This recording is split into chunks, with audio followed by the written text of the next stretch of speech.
और गाइस, उम्मीद है कि आप खैरियत से होंगे। आज का सबक हमारा टेंसेस पर मुश्तमिल है। टेंस का मतलब होता है ज़माना। वैसे अगर टेंस के माने को देखा जाए तो इसका मतलब होता है ज़हनी तनाव। ज़हनी तनाव तो इसका ये मतलब हुआ कि जो ज़माने होते हैं उमूमन, चाहे वो माजी का ज़माना हो या मुज़ारे का हो, चाहे पास्ट हो, प्रेजेंट हो, फ्यूचर हो, उसमें एक तनाव रहता है। तो शायद इस वजह से ज़माने को भी टेंस ही कहा जाता है। बहरहाल टेंसेस अब हम शुरू कर रहे हैं। टेंसेस तो टेंस का मतलब ज़माने के होते हैं। तो ज़माने कुल 3 हैं। आपको ये पता चल जाना चाहिए कि ज़माने कुल 3 हैं। नंबर 1 प्रेजेंट, नंबर 2 पास्ट और नंबर 3 फ्यूचर। इस दुनिया में 3 ही ज़माने, अगर आप मुझे बता सकते हैं तो बताएं। इसके अलावा अगर हट कर कोई ज़माना हो तो आप मुझे बता सकते हैं। या तो इस दुनिया में माजी है, या हाल है, या आने वाला वक्त है। मौजूदा वक्त को कहते हैं प्रेजेंट। जो मौजूदा वक्त होता है, मौजूदा ज़माने को प्रेजेंट कहा जाता है। आने वाले ज़माने को फ्यूचर कहा जाता है। और गुज़रे हुए ज़माने को, जो ज़माना गुज़र जाए, उसको पास्ट कहा जाता है। प्रेजेंट मौजूदा, पास्ट गुज़रा हुआ, फ्यूचर आने वाला वक्त या आने वाला ज़माना। तो आने वाले वक्त को फ्यूचर, गुज़रे हुए वक्त को पास्ट और मौजूदा वक्त को प्रेजेंट कहते हैं। फिर इनमें से हर एक की 4 किस्में। ये जो 4 किस्में हैं, ये इनमें से हर एक की है। Present continuous, present simple, present perfect, present perfect continuous, past continuous, past simple, past perfect और past perfect continuous. Future continuous, future simple, future perfect, future perfect continuous. तो ज़माने कुल 3 है और फिर इनमें से हर एक 4 किस्म पर है और ये चारों उसकी किस्में हैं। तो सबसे पहले प्रेजेंट है और प्रेजेंट की पहली किस्म प्रेजेंट कंटिन्यूस है। प्रेजेंट कंटिन्यूस को समझते हैं कि ये क्या होता है और इसकी क्या वजाहत है। तो टेंसेस में सबसे पहले प्रेजेंट था और फिर प्रेजेंट की पहली किस्म प्रेजेंट कंटिन्यूस टेंस था। तो आइए हम उसको शुरू करते हैं। सबसे पहले आपको ये पता चले कि प्रेजेंट किसको कहते हैं। प्रेजेंट के माने होते हैं हाल, यानी मौजूदा वक्त, और कंटिन्यूस का मतलब होता है इस्तिमरार, चल रहा हो। कंटिन्यूस का मतलब चल रहा हो, इस्तिमरार हो। तो ये प्रेजेंट कंटिन्यूस है। इसका फॉर्मूला ये है कि सबसे पहले आपने सब्जेक्ट लगाना है, फिर उसके बाद आपने हेल्पिंग वर्ब लगाना है, फिर उसके बाद आपने वर्ब लगाना है, लेकिन 4th फॉर्म ing वाला, और फिर उसके बाद आपने ऑब्जेक्ट लगाना है। तो देखिए, मेरी बात सुने, ये मैं आपको बहुत ज़रूरी बात बता रहा हूँ। कोई भी फ़ेल है दुनिया में, कोई भी काम है, उसको करने वाले की ज़रूरत होती है। तो उस काम को वर्ब कहते हैं और उसके करने वाले को सब्जेक्ट कहते हैं इंग्लिश में। और फिर वो कुछ फ़ेल दुनिया में ऐसे होते हैं जो लाजिम होते हैं, यानी उनका तादिया किसी दूसरी चीज़ की तरफ नहीं होता, और कुछ फ़ेल ऐसे होते हैं जिनका वक़ू किसी चीज़ पर होता है। तो जिस चीज़ पर वक़ू होता है उसको ऑब्जेक्ट कहते हैं। उसको क्या कहते हैं? ऑब्जेक्ट। तो सब्जेक्ट का मतलब ये सारे सब्जेक्ट है। I, we, you, they, he, she, it, ये इंग्लिश में ये सब्जेक्ट कहलाते हैं। I, we, you, they, he, she, it, Amjad, Aamna, ये सब क्या हुए? सब्जेक्ट। और ये आई के बाद जो आपको नज़र आ रहा है एम, ही, शी, इट के बाद जो आपको इज़ नज़र आ रहा है, और वी, यू, दे के बाद जो आपको आर नज़र आ रहा है, यानी is, M, R, is, EMR, इसको कहते हैं हेल्पिंग वर्ब। इसको क्या कहते हैं? Helping verb. और ये जो आपको नजर आ रहा है डूइंग, इसको कहते हैं वर्ब। तो ये हुआ सब्जेक्ट, ये हुआ हेल्पिंग वर्ब, और ये हुआ वर्ब ING वाला, यानी फोर्थ फॉर्म। इसी तरह इसमें आप देखें, आयशा ये हुआ सब्जेक्ट, इज हेल्पिंग वर्ब, और राइटिंग ये हुआ वर्ब ING वाला,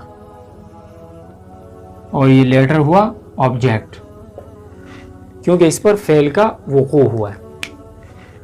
आई एम डूइंग में कर रहा हूं। तो इसका मतलब ये है कि अब मौजूदा ज़माने में आप किसी काम को कर रहे हैं, आप उसके बारे में बता रहे हैं। आई एम कुकिंग, मैं पका रहा हूं। ये जुमला आप उस वक्त बोलते हैं जब आप पका रहे होते हैं। ऐसी बात नहीं है कि आप साइड पे बैठे हुए हैं और अभी तक आपने पकाना शुरू नहीं किया और आप कह रहे हैं कि मैं पका रहा हूं। तो फिर ये प्रेजेंट कंटिन्यूस टेंस आप इसके लिए इस्तेमाल नहीं कर सकते। आप फिर ये नहीं कह सकते कि मैं पका रहा हूं। या आई एम वॉकिंग, मैं चल रहा हूं। आप बैठे हुए हैं और ये सेंटेंस इस्तेमाल कर रहे हैं आप कि आई एम वॉकिंग, मैं चल रहा हूं, तो इसका इस्तेमाल दुरुस्त नहीं है। बल्कि आप ये उस वक्त इस्तेमाल करेंगे जब आप चल रहे होंगे, जब आप पका रहे होंगे और जब आप कर रहे होंगे। इसी तरह ही, शी, इट, तो आई के साथ हमेशा एम लगेगा, यानी जब सब्जेक्ट आए हो तो उसके बाद एम लगेगा। जब subject file he, she, it हो तो उसके बाद आपने प्रेजेंट कंटिन्यूस में इज लगाना ज़रूरी है। फिर आप ये कहोगे he is coming, she is coming और इट इज़ कमिंग। आप फिर इसके साथ इज़ लगाना लाजमी है। आप बगैर इसके प्रेजेंट कंटिन्यूस में इस सब्जेक्ट को इस्तेमाल नहीं कर सकते। सब्जेक्ट के साथ हेल्पिंग वर्ब लगेगा, उसके बाद फिर वर्ब लगेगा, लेकिन वर्ब की फोर्थ फॉर्म लगेगी। जैसे ही इज़ कमिंग, वो आ रहा है। ये जो उसके बारे में बताया जा रहा है उस वक्त वो आ रहा है। ऐसी बात नहीं है कि वो बैठा हुआ है और आप उसके बारे में ये कह रहे हैं कि वो आ रहा है, बल्कि वो काम हो रहा है। ये जो आने का काम है ये कंटिन्यूस, यानी इसके अंदर तसलसल है, ये हो रहा है। शी इज़ कमिंग, वो आ रही है। इट इज़ कमिंग, वो बिल्ली आ रही है या वो कुत्ता आ रहा है। इसकी मिसालें आप देखें, Ayesha is writing a letter, Ayesha ख़त लिख रही है। इसका मतलब ये है कि वो बैठी हुई है और ख़त लिख रही है। ठीक है, Ayesha is writing a letter, Ayesha ख़त लिख रही है। माई कैट इज़ इल, मेरी बिल्ली बीमार है। इट इज़ नॉट ईटिंग, वो नहीं खा रही, वो नहीं खा रही। तो इसमें आप देखें, इट ये सब्जेक्ट, इज़ हेल्पिंग वर्ब, ये नॉट जो लग गया ये नेगेटिव में चला गया, और आपको पता है जब ये नेगेटिव में जाएगा, वो मैं आपको अभी बता रहा हूँ, तो फिर आपने हेल्पिंग वर्ब के बाद नॉट लगाना है। और ईटिंग ये वर्ब है ING वाला। इसी तरह इसमें देखें, we are driving your car, हम आपकी कार चला रहे हैं। तो वी इसमें सब्जेक्ट हुआ, फाइल, आर इसमें हेल्पिंग वर्ब हुआ, ड्राइविंग ये वर्ब ING वाला हुआ, और योर कार ये ऑब्जेक्ट हुआ। इसी तरह यू आर हेल्पिंग मी, तुम मेरी मदद कर रहे हो। ये जुमला जो बोला जा रहा है इसका मतलब ये कि उस वक्त वो उसकी मदद करने में लगा हुआ है। They are going to school, वो स्कूल जा रहे हैं। तो इसमें देखिए, they subject, are helping verb, going verb ING वाला, और टू स्कूल ये हुआ ऑब्जेक्ट। तो आपको ये मालूम हुआ प्रेजेंट कंटिन्यूस के बारे में कि प्रेजेंट कंटिन्यूस का मतलब ये होता है कि वो काम मौजूदा ज़माने में हो रहा होता है और उस काम में इस्तेमार होता है। अगर कोई काम ऐसा है जो मौजूदा ज़माने में आप कर रहे हैं या कोई और कर रहे हैं या सब कर रहे हैं, उस काम में इस्तेमार है, यानी वो उस काम को करने में लगे हुए हैं, तो आप उसके लिए प्रेजेंट कंटिन्यूस का इस्तेमाल करेंगे। सबसे पहले आप सब्जेक्ट लाएंगे, उसके बाद फिर आप हेल्पिंग वर्ब लाएंगे, फिर उसके बाद आप वर्ब लेकिन फोर्थ फॉर्म ING वाली, और फिर उसके बाद आप ऑब्जेक्ट लेके आएंगे। अगर करने वाला आए है तो उसके साथ आप एम लगाओगे। अगर वो काम करने वाला ही, शी, इट है तो उसके साथ आप इज़ लगाओगे। और अगर वो काम करने वाले वी, यू, दे है तो उसके साथ आप आर लगाओगे, हेल्पिंग वर्ब। ये बात तो आपको समझ में आ गई। अब मैं ज़रा दूसरी बात आपको बताऊं ये तो करने की बात हो रही है। लेकिन अगर आप प्रेजेंट कंटिन्यूस में किसी काम का न करना बता रहे, यानी नेगेटिव में बता रहे, तो फिर आप क्या करेंगे? फिर आप हेल्पिंग वर्ब के बाद नॉट लेके आएंगे। आई एम नॉट डूइंग, मैं नहीं कर रहा हूँ अभी। इसका मतलब है कि अभी के बारे में बता रहे हैं कि अभी मैं नहीं कर रहा हूँ।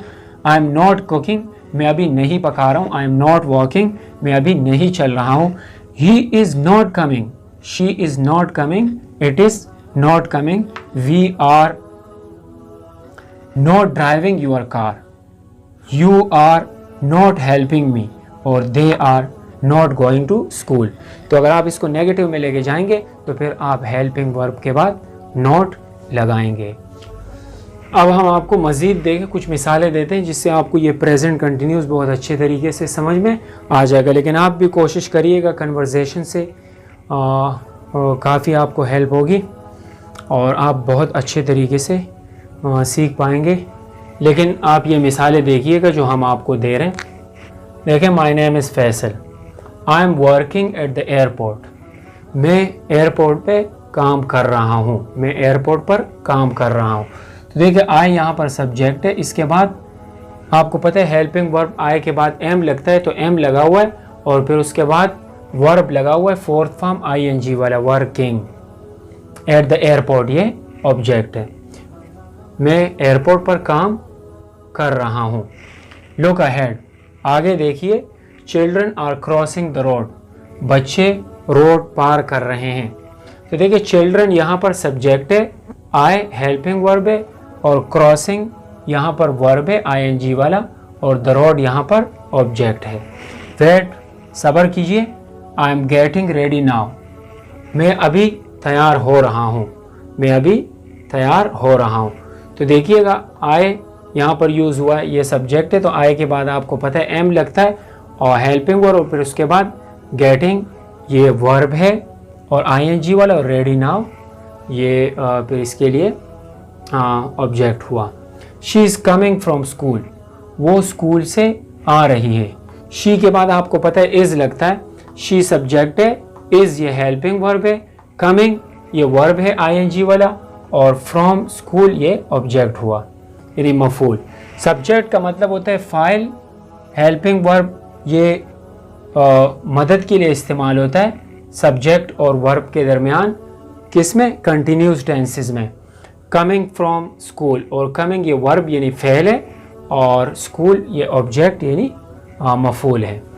He is going to work, he यहाँ पर सब्जेक्ट है, इज़ हेल्पिंग वर्ब है, और गोइंग ये यहाँ पर वर्ब है आईएनजी वाला, और टू वर्क यहाँ पर ऑब्जेक्ट है। इसी तरह इन मिसालों में आप खुद निकाल लीजिएगा। He is going to work, वो काम करने जा रहा है। We are doing our work, हम अपना काम कर रहे हैं। दे आर ईटिंग बनानास, वो केले खा रहे हैं। यू आर प्लेइंग फुटबॉल, आप फुटबॉल खेल रहे हैं, यानी आप सब, या फिर एक बंदा, क्योंकि एक बंदे के लिए भी यू इस्तेमाल होता है, लेकिन यू के बाद क्या लगेगा? Are. They are not playing basketball, वो बास्केटबॉल नहीं खेल रहे हैं, वो बास्केटबॉल नहीं खेल रहे हैं। यहाँ पर ये नेगेटिव में चले गया, तो हेल्पिंग वर्ब के बाद नॉट इस्तेमाल हुआ है। The bus is not stopping here, बस यहाँ पर नहीं रुक रही है। तो यहाँ पर बस ये सब्जेक्ट है, इज़ हेल्पिंग वर्ब है, नॉट ने जुमले को नेगेटिव कर दिया, स्टॉपिंग ये वर्ब है आईएनजी वाला फोर्थ फॉर्म है, और हेयर ऑब्जेक्ट है।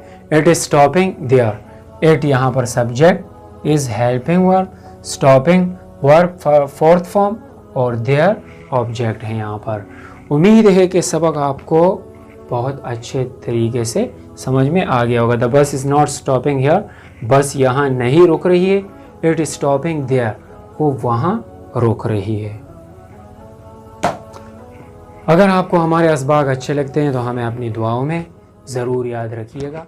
कल तक के लिए इजाज़त।